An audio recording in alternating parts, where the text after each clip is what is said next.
The Jack Eichel trade has finally happened. He is on his way to Vegas. We'll discuss the details of the deal coming up next. So welcome back to another video here at Top Shelf Hockey. We have some massive breaking news. We have a blockbuster trade between the Buffalo Sabres and the Vegas Golden Knights. For those of you that are tired of hearing and talking about the Eichel saga, it is over. He is off to the Vegas Golden Knights, who's been talked about here as one of the finalists, if you will, teams in the mix here for his services in the sweepstakes. They've been linked to him for quite some time. They are battling with injuries this year, so it kind of makes sense if they're going to go for it and do this deal that they would do it now, since he's not going to be in their lineup for 3 to 4 months.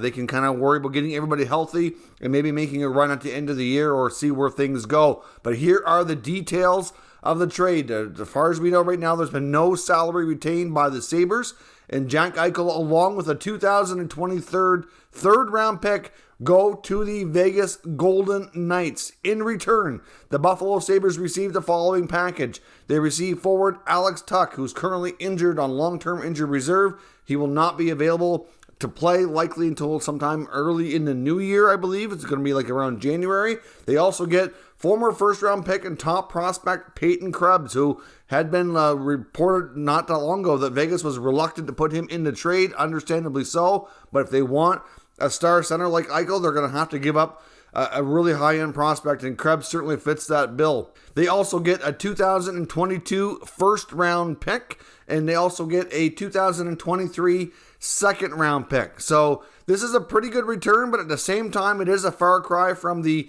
rumored asking price of Kevyn Adams in Buffalo, considering how long this is drug on for. The talk was they wanted 4 assets of first-round quality, so either first-round picks or young players recently drafted in the first-round picks, those types of things. That would be the quality of a first-round pick.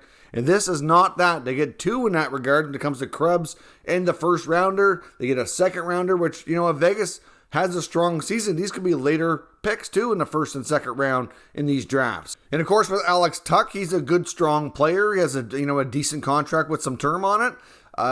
He's kind of, for the most part, going to be considered probably a second-line player in a lot of teams. So he's a good player, but he's not like, that super young, high-quality asset that, they had been coveting here in a trade. Now, we had reported yesterday about a potential deal with Calgary, although there were some reporters that kind of squashed that rumor within a few hours of that leaking out. Kevin Weeks of the ESPN and NHL Network was the person who put that out there. I know Andy Strickland of Bally Sports kind of was one of the first to say, no, that's not happening. Matthew Tkachuk is not being traded.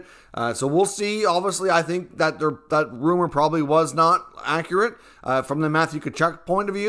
I have every reason to believe that the Flames were heavily involved and that they had other pieces on the table. Most likely Sean Monahan was the player on the roster going the other way. But obviously, you would think if that deal was legit and that was an offer, that they would have went with that package. To me, that would have been the stronger trade return of the two. Now, of course, to make this happen, you might be looking at the numbers and saying, well, how can Vegas make this work mathematically here with the salary cap? And that's the tricky part, because when you're acquiring the contract of the LTIR of Jack Eichel here, they have to put him on the roster first and then place him on the LTIR. So what's most likely happened is Mark Stone, who's been out injured, is likely going to be placed or has been placed on LTIR as well. At this point, he is not. So obviously he makes a substantial amount of money that would really increase their LTIR pool, creates their cap availability, and then that can put Eichel onto the roster and then on to LTIR. I would imagine he'll likely have his surgery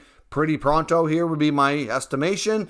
We also talked about John Vogel, the beat writer for The Athletic for the Sabres, talking about how he had heard that there was some more pressure being placed on the Sabres to get a deal done like ASAP. And I wonder if that pressure might have been from like USA Hockey and other factors here at play. Because if Eichel gets his surgery here like right away, there is a possibility he could be ready for the Olympics. So we'll have to see where that goes. Obviously, I know, like as I referenced some of the recent rumors we talked about on the Cold Stove podcast, they had even referenced, Brett Merriman referenced today, November the 4th, as like a prediction day based on what he kind of knew some inside info as a likely date it was going to go down. So he was accurate. So we'll give him credit on that for at least calling the right date. And they had talked about Vegas as being a main option for trade as well. But they weren't sure if Vegas would pull the trigger, given the fact that they are so banged up. They wondered maybe if it made sense not to do it, because this might not be their year. But at the same time,